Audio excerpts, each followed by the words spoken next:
Magnitude 5.7, nagpayanig sa Banggi, Ilocos Norte, kaninang madaling araw. Southern Luzon, Visayas at Mindanao, magiging katamtaman muli ang lagyan ng panahon at eastern east, unti-unti na naman mangunguna. Pero ang Northern Luzon, Extreme Luzon, patuloy pa rin na uulanin, bunsod pa rin na tuloy-tuloy na shear line. At sa latest La Nina report o El Nino, nananatiling inactive ngayong buwan.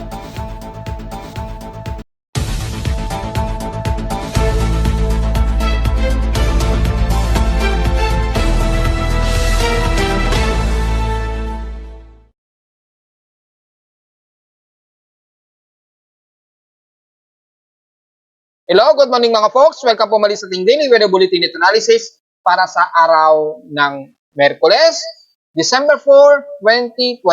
Ang oras sa ating boss pa may umaga ay alas 10:10 na ng umaga. Unti-unting kumakalma ngayon yung mga surface trough natin, lalo na sa may bandang South Luzon, Visayas at Mindanao. So unti-unti magiging maganda at katamtaman na naman ang lagay ng panahon sa nalalabi ng area na yan mula Southern Luzon hanggang Mindanao. Pero dahil unti-unti, iiral na naman uli ang malakas na east-west natin dyan sa Katimugan. So, ibig sabihin yan, magiging mas maalinsangan muna tayo uli, very humid, pero hindi pa rin maaalis ang mga biglaang kalat-kalat na pag-ulan, lalo na sa hapon o sa gabi kapag nagkaroon na ng condensation. So, normal po yan. Pero ang bahagi ng Northern Luzon, patuloy pa rin tayong uulanin, at dyan sa bahagi pa rin ng silangan bahagi ng Northern Luzon, patuloy pa rin tayong uulanin yan, bunsod pa rin ang boundary ng shade line na umiiral pa rin hanggang ngayong araw. Tuloy-tuloy po yan talaga mga folks. So mula sa ating Doppler imagery, mula sa data feed ni Pag-asa, makikita ay hindi masyado gumagana ang aktibong Doppler radar. Pero kung titingnan natin sa ibang frames, mga ilang light to moderate ang nakikita natin din sa may bandang Isabela. Pero malamang ay moderate and heavy rain showers ngayon ang umiiral din sa may bahagi o nalalabi ng Cagayan Valley. Diyan sa may baybayin ng silangan ng Tugigaraw, yan, at ng bandang Isabela, yan, or bandang Cagayan Valley sa may baybayin sa silangan hanggang bandang Santa Ana. So ingat po sa mga potential na babahain pa rin dyan mga folks, dahil asahan po na tuloy-tuloy pa rin kayong uulanin dyan ngayong maghapon. Sa ating lightning detection system, so far, may 12 lightning strikes po na detect ng aking aparato sa Caloocan. Most especially sa may bandang Extreme Luzon, bunsod pa rin ng boundary ng shear line dyan. So, expected pa rin as of 9:55 o 9:58, 10:10 a.m. Rather, 10:10 a.m. na pala. So, base dito sa bagong latest, dalawang lightning strikes, ang pinaka-latest. Kani-kanina kasi mga 12 lightning strikes. So ngayon ay may mga ilang thunderstorm watch base na rin sa data feed ni Pag-asa. Well, most likely dito yan sa may bandang Negros Occidental, Iloilo. So almost dyan sa may bandang Visayas pa rin within 12 hours po. Dahil natin sinabi ay maganda naman na sa ngayon ang magiging panahon dyan. Medyo moderate, maaraw at malinsangan. Pero most likely sa hapon o sa gabi, magkakaroon kayo ng mga ilang kalat-kalat pa rin na pag-ulan kapag lumalamig na ang temperatura sa hapon o sa gabi. Sa ating current conditions, overcast, gloomy. So patuloy pa rin tayo makakaranas yan. Haze at few clouds pa rin umiiral dito sa amin sa Caloocan. So kung sisilipin natin sa live CCTV snapshots, ay ang medyo haze ang paligid. Medyo gloomy, medyo sumisikat naman ang araw, paminsan-minsan, pero overcast po ang mas madalas na iiral. So, asahan yan sa buong Metro Manila, expected. Sa lowest temperature na tala na weather station, kanina ng 6:20 a.m., nakapagtala kami ng lowest of 26.1 degrees Celsius. Kahapon, mababa pa rin ang aming pinakamataas na temperatura na nasa 30.4 degrees Celsius. Kahapon ito ng tanghaling tapat at 12:25 p.m. So, ramdam na ramdam pa rin ang amihan dito sa Metro Manila. So wala tayong magiging komento pa rin sa ating heat index, manatiling mababa at 38.6 degrees Celsius ang naging init pandama sa amin since kahapon. Ayan mababa. So very comfortable. At kung tatabi naman natin sa PX Extremes in past 24 hours, ang Catbaloga naman ay nakapagtala sila ng pinakamataas na temperatura na maabot ng 34.6 degrees Celsius. in past 24 hours. At sa Baguio City naman ay mukhang mataas ang kanilang temperature ha. Pero sa Malibali Bukidnon nito, so mukhang pumapangalawa ang Baguio City sa may pinakamababa. Meaning, mukhang tumaas ng konti si Baguio. So, siguro dahil hindi pa gaano hindi pa gaano lumalamig ng gusto. Pero sa Atok Benguet daw, mas bumababa na around 14 o 13 degrees Celsius, if I'm not mistaken. At kung sisilipin natin sa yung pinaka-climatological natin, sa pinaka-monthly average in temp mula kay mismo sa data PD Pag-asa. Sisilipin natin dito sa provincial, yan, kaso hindi pa sila updated eh. So 13 degrees noong last November 19. So malamang nasa around 11 degrees yan, pinaka-lowest. Approximate yan. Hindi pa updated yung latest ni Pag-asa sa kanilang climatological, pero approximate mga ganun na po ang mga temperatura niyan ngayon. Dahil nga po sa malakas na po yung daloy ng amihan. Sa Inulan naman ng Tugigaraw, nakapagtala sila ng 93 mm na total rainfall. At dito sa amin sa Caloocan, since kahapon, nakapagtala kami ng total of 12 mm na total rainfall. So patak lamang ito. So, sa loob ng isang linggo, nakaka 13.80 mm pa lamang po kami. So, total December rain pa lang namin, nasa around 21.6 mm pa lamang ang total rainfall namin dito sa Caloocan. So, nag-update na rin yung ating gauge ng La Nina, El Niño gauge meter. At kung titingnan natin, mas bumaba pa sa negative 0.19 degrees Celsius mula sa negative 0.28 degrees Celsius. So, ibig sabihin, tama ang ating naging analysis at tuloy-tuloy po ang ating inactive level ng ating sea surface temperature. So, hindi tayo nagkamali. At kaya wala kayong makikita na nagkaroon tayo ng La Nina kasi nga po, despite na negative 0.19 degrees Celsius, hindi ito umabot ng 0.5 degrees Celsius na kailangan boundary para masabi natin may emerging ng La Nina. So, since hindi naman umabot ng 0.5 degrees Celsius, negative 0.5 degrees Celsius, hindi natin masasabi na nagkaroon ng emerging La Nina. So, matatapos talaga ang taon na ito na ma-maintain sa neutral ang ating sea surface temperature o balanse, yung init sa karagatan natin sa Dagat Pasipiko. So, yun po ang pinaka-ibig sabihin niya. I-discuss pa natin yan mamaya-maya further, yung status niyan at yung magiging synopsis ng NOAA. At sa humidity, mataas pa rin po at 83%. Tumaas ito ng 4% since last hour. Medyo moderate ang katamtaman o moderate ang ating atmospheric pressure pa rin na 1,009 hectopascals and steady ito since last hour. So makakaranas pa rin tayo ng mga ilang bugsuan ng mga kalat-kalat ng mga pag-ulan pagka ganyan ang atmospheric pressure. Medyo gloomy o very gloomy po ang paligid natin kapag ganyan. Nasa 1,009 hectopascals ang atmospheric pressure.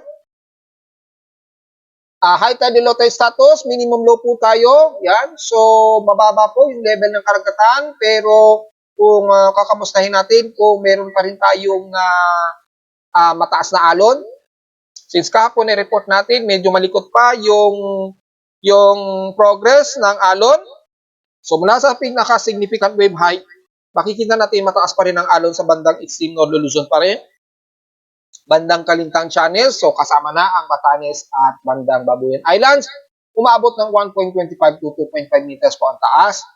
So, yung mga papalaot pa rin, maaari magsama kayo ng malalaking bangka dahil malakas po ang pag-alon dyan. Kung kailangan nyo talagang pumalaot para sa may kikitain sa pangingisda.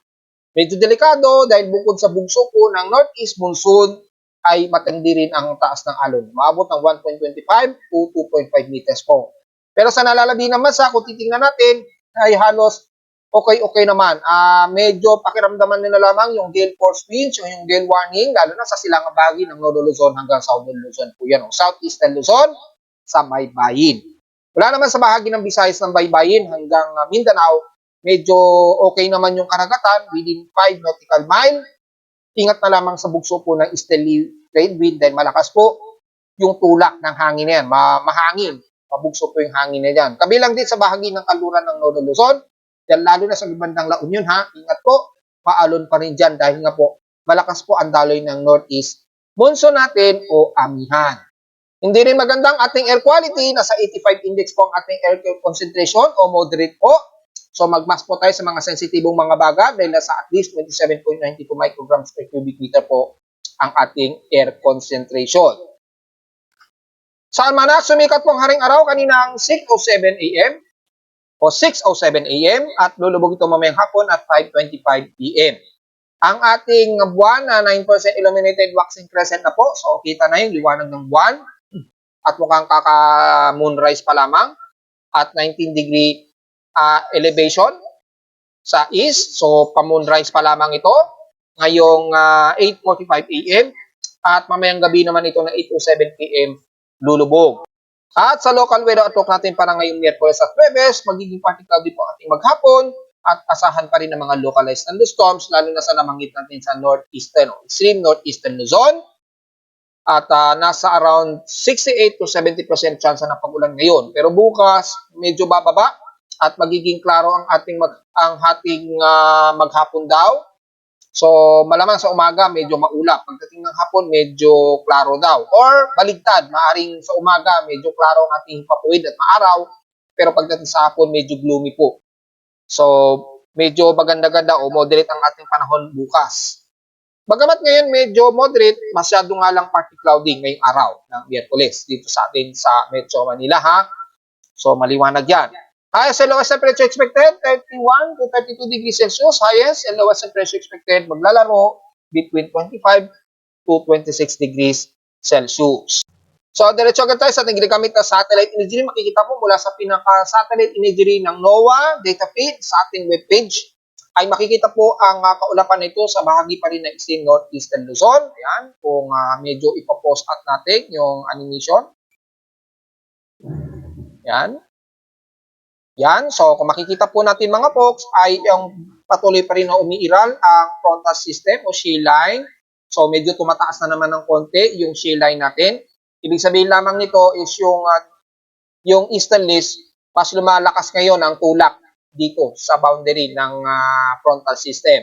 So medyo napupush palayo ng konti o pahilagan ng konti ang shear line. Medyo lumalakas po yung daloy ng easterlies natin.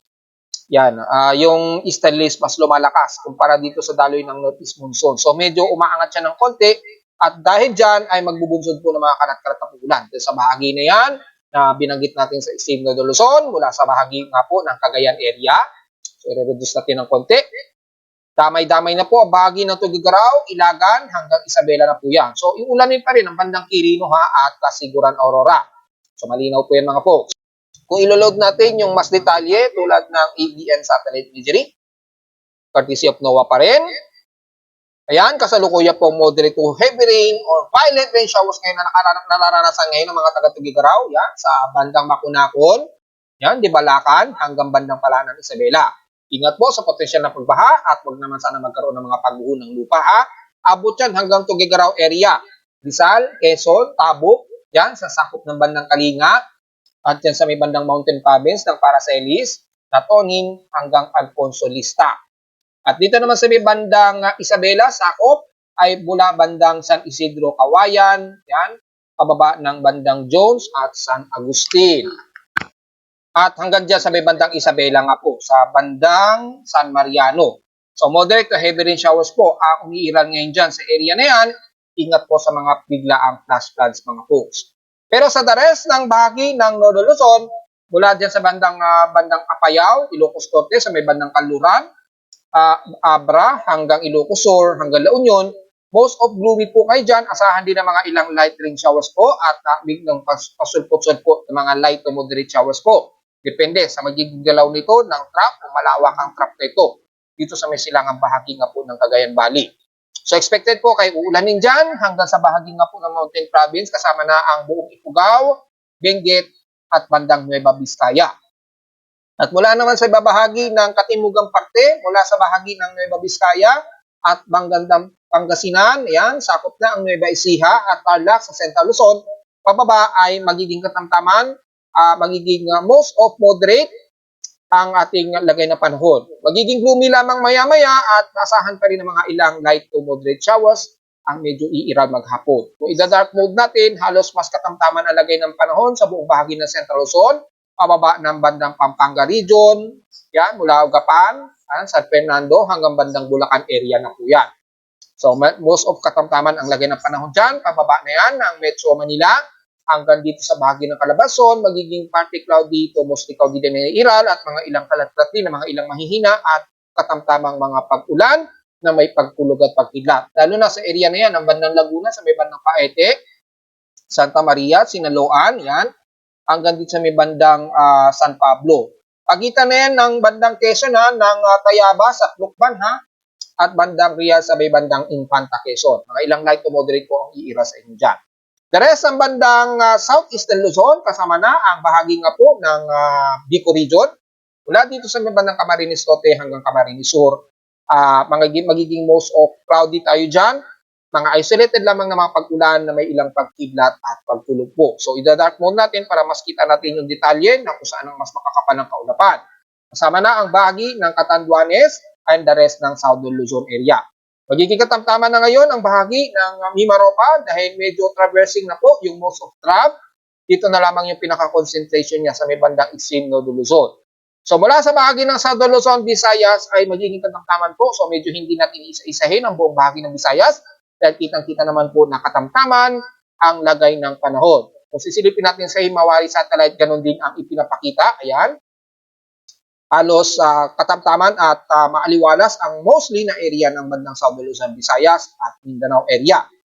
So, hindi na natin masyado isa-isahin yan dahil medyo moderate at friendly weather naman ang lagay ng panahon sa inyo dyan sa buong bahagi ng Visayas at Mindanao. Expected nga lang na ulanin kayo pagsapit po ng bandang hapon o bandang gabi po. Depende sa concentration o yung water vapor na makokolekta niya ngayong maghapon. At dahil sa umiiral po ang malakas na easterlies na nagpa-disperse sa most of trough ng mga nakarang araw. So magiging humid at maalinsangan ang most ng areas ng Southern Luzon, Visayas at Mindanao. So medyo magiging mas friendly weather po ang magiging lagay ng panahon ninyo dyan mula Southern Luzon hanggang Mindanao. Mga isolated lamang at mga ilang mahihinang pag-ulan ang medyo iiral sa inyo dyan, kabilang na ang parte ng Mindanao. Kaya lang may mga ilang trough na umiiral dito sa bahagi ng Zamboanga del Sur. Yan, lalo na sa dulo ng Zamboanga City mismo at isla ng Basilan na Tulo-Sulo. Mga ilang light to moderate at biglaang minsanan lamang na biglaang malakas na pag-ulan, pero panandalian lamang at titila din kaagad. And the rest ng Mindanao, katamtaman ang magiging lagay ng panahon din, magiging mas maulap ka lang ang ilang bahagi ng Sorsogen area mula Maguindanao kasama na ang Sultan Kudarat, South Cotabato hanggang Davao Occidental. The rest ng Davao Region, mula dyan sa may bandang Davao del Sur hanggang Davao de Oro, katamtaman din na lagay ng panahon ninyo dyan, medyo magiging partly to mostly cloudy lamang ang medyo madalas, lalo na sa may bahagi ng katimugan ng Davao Oriental hanggang Davao del Sur po yan. Yung areas na yan, kasama na ang City of Davao. Pero mula sa sentro ng Mindanao, mula sa Bukidnon, pataas ng bandang, kasama na ang bahagi ng Caraga area, mula Agusan del Sur hanggang Agusan del Norte at Surigao Region, magiging katamtaman din po. Medyo friendly weather tayo dyan, kabilang na ang buong Northern Mindanao, mula dyan sa bahagi nga po ng Misamis Oriental hanggang dyan sa may bandang Lanao del Norte. So, mga ilang isolated rain showers lamang ang madalas na magiging isolated rain showers. Pero mangunguna po ang maaraw, so huwag masyadong magbibilad ngayong araw mga po. At dahil wala pa rin tayo binabantay na sama ng panahon, diretso agad tayo sa ating Tropical Cyclone Assessment Monitoring. Since yung Tropical Cyclone Sector, yung C95W ay malayo naman yan sa ating bansa. So, diretso agad tayo sa ating possible tropical cyclone assessment monitoring. Wala sa mga computer models, medyo aggressive pa rin ang pinapakita ni GFS dito na meron daw shallow, low pressure lamang. So, mukhang mahinang low pressure area lamang ito na medyo kumikilos pa kanluran. Yan, this coming week po yan, hanggang next week, yung ipinapakita dito. At medyo tatabas ng bandang Mindanao. Yan o. So, tingnan natin kung mangyayari yan dahil wala pang latest data feed si ECMWF. Pero kay NAVGEM, wala rin ipinapakita na anumang anomaly sa ngayon. Medyo shallow lang din na trough dito sa may bandang southeast ng Guam. So halos base na natin sa binabantay natin na convergence kahapon na pinost natin sa Facebook page. So kung titingnan natin maging sa ibang mga weather agencies, halos hindi rin masyado sufficient o hindi pa mataas yung confidence na may mabubuong aktibong low pressure area. Wala naman sa global spectral model natin, halos wala rin. Puro easteries lamang nakikita natin at amihan. Pero medyo may mga ilang parte na namumuo na Coriolis circulation dito. Pero kung titingnan naman natin sa mean sea level pressure, halos hindi naman nakikitaan na posibleng may mabuong aktibong low pressure area. So dahil wala naman tayong masyado nakikitaan na at least invest man lang dito sa may bandang dagat Pasipiko natin, mananatiling zero po na meron tayong mabubuong bagyo hanggang this weekend po. So negative pa rin po tayo. May mga ilang swelling lamang ng mga trough dito sa bandang eastern part ng Mindanao. Probably dulot lamang yan ng medyo mainit na temperatura sa bandang equator line. So alam nyo na, mangyayari, ITCC po, ang mga possible pa rin na mga mabubuo dyan. So anytime may mga posible pa rin low pressure area na mabubuo o shallow trough man lang. Bagamat maging kay ECMWF titingnan natin, ay wala rin talaga silang ipinapakita hanggang this coming weekend. So, negative pa rin talaga. At yung ating binabantayan na convergence, kung pagbabasihan natin, ay very insignificant pa rin yung ating binabantayan. Ayan, no? So, nagkaroon lang siya ng minor form, pero nag-scattered out din kagad. So, gaya natin sinasabi, ay manatiling mababa ang tsansa o maliit pa rin ang pinapakita dito na mag-organize na magiging isang aktibong low pressure area. Pero at least meron pa tayong at least 33 hours para mabantayan yung itong convergence ito. Dahil at least naglalaro pa rin sa at least mga 17 to 18 kilometers per hour yung pinaka-shallow na cluster na kaulapan nito dito sa may bandang southeast ng Guam. Babantayan pa rin natin yan hanggang sa matapos yung pinaka-duration natin na within 33-hour period. So yung convergence, kung titingnan natin yung kontrahangin, ay makikita natin mataas pa rin yung pinaka-convergence. So anytime, maaari pa rin magkaroon yan ng pinaka-shallow circulation. Kung maging trough man yan o shallow trough, pakamanipis lamang na parang monsoon depression. Parang something ganun lamang ang mangyayari hanggang sa lumapit siguro ito naman ng Mindanao. Well, titingnan natin, magbabari pa rin yan sa sea surface temperature at habang nasa karagatan pa ito ng southeast ng Guam. So, maging dito kay ECMWF, wala. Negative pa rin talaga. Medyo aggressive lamang yung forecast ni GFS na medyo merong shallow trough o shallow low pressure area na mabubuo. No? Ikilos pa Mindanao. Eastern Mindanao yung galaw nitong shallow LPA na ito. No? Hanggang next week na po yan. So, tingnan natin mga folks. Abang-abang na lamang po sa magiging latest updates natin. So, kamusta naman natin yung pinaka-latest na may magiging La Nina daw ba ngayong December? Well, kung sisilipin natin sa pinaka-synopsis mula sa courtesy data feed ng NOAA, manatiling 57% chance yung ating October to December na magkakaroon ng emerging ng La Nina. At expected dito, tatagal yan o extend yan hanggang March ng susunod yan na taon po. So, base na rin sa ating unang report natin last month, noong November, ay makikita natin hanggang susunod na taon, mananatiling talagang neutral o inactive ang ating sea surface temperature. Kaya lang, yung emerging niya, pa-negative po siya. So, halos aabot siya sa pinaka-La Nina, yung forecast niya. Kaya lang, yung latest na lumabas sa atin na mula sa data feed ng NOAA, paabot po sa negative 0.19 degrees Celsius po. So, mas lalo pa siyang bumaba. Hindi gaya last November, yung report natin, negative 0.26 degrees Celsius po yung temperatura. Ayan, no? And then, naging negative 0.19 degrees Celsius. So, napakahina lamang. O halos, very inactive pa rin yung ating sea surface temperature. Hindi umabot sa pinaka-emerging ng La Nina. So, dahil po dyan, mananatiling inactive pa rin yung ating sea surface temperature. So, wala tayong La Nina. Wala pa rin tayong La Nina ngayong month. At kaya na ating mga nakaraang report, manatili yan o posible pa rin ma-extend yan base sa ating ENSO predictions probability hanggang susunod na yan na taon. Base nga po dito hanggang March 2025 na ng susunod na taon na magiging mababa ang ating o halos balanse ang ating sea surface temperature.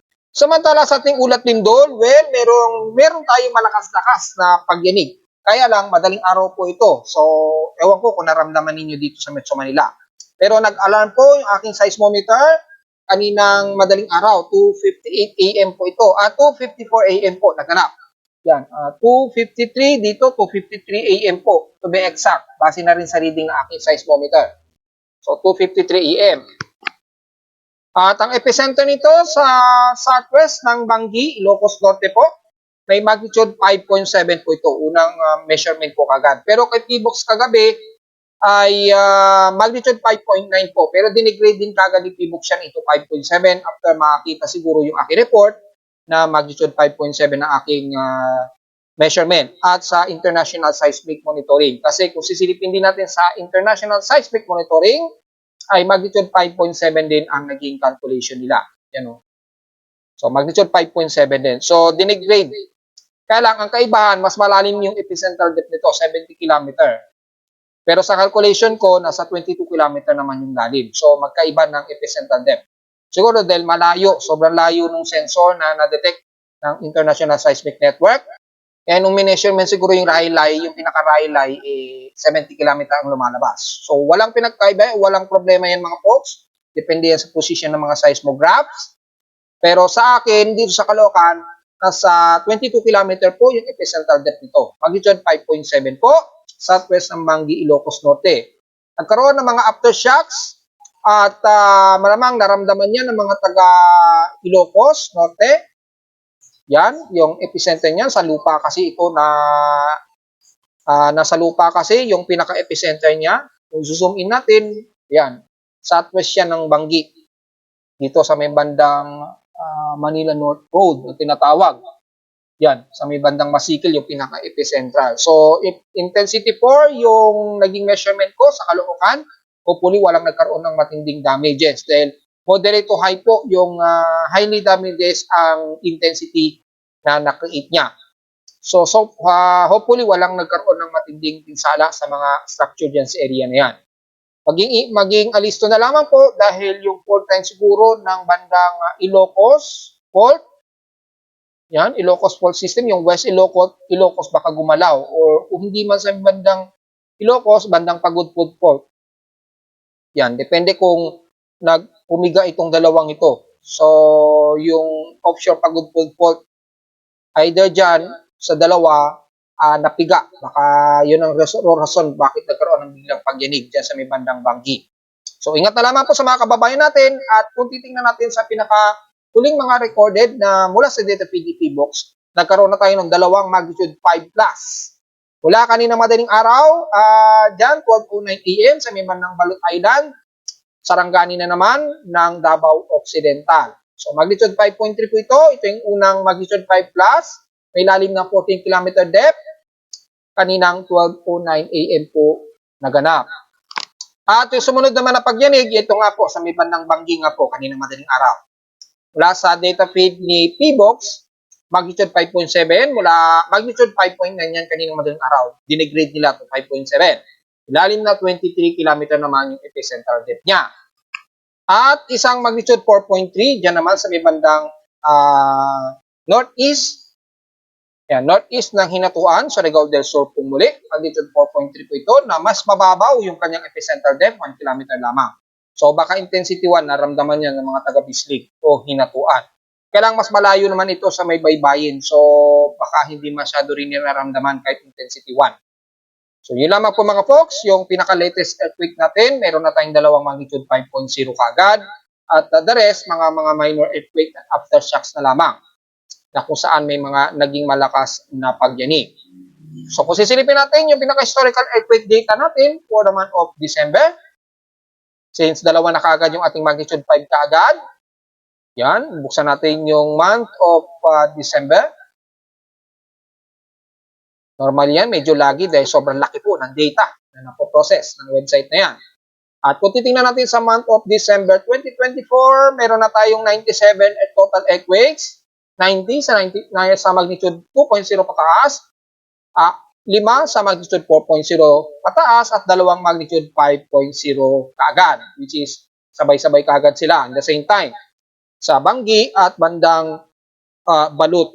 Halos sakop pa rin to ng talingod ng Indonesian Peninsula.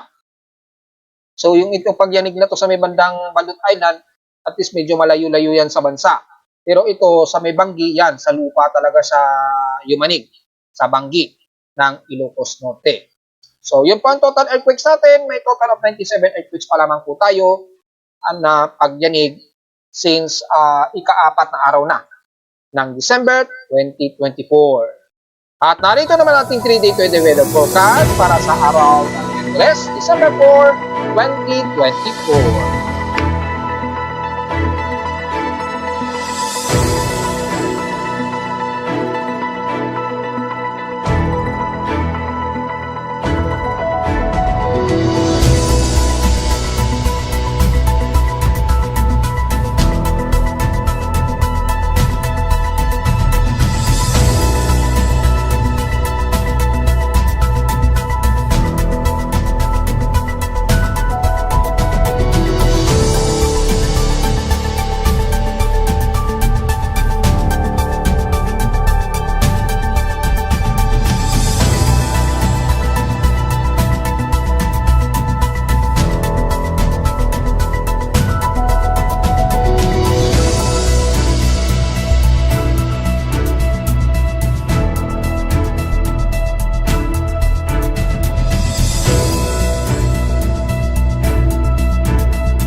At hanggang dito na lang po ating daily weather bulletin at analysis para sa araw ng Miyerkules, December 4, 2024. Huwag mong kalilimutan na mag-like and subscribe po sa ating YouTube channel at visit lamang anytime sa ating website na www.pimoweather.com para sa iba pang detalye na gusto malaman na hindi na nasama ngayong umaga sa ating pag-report.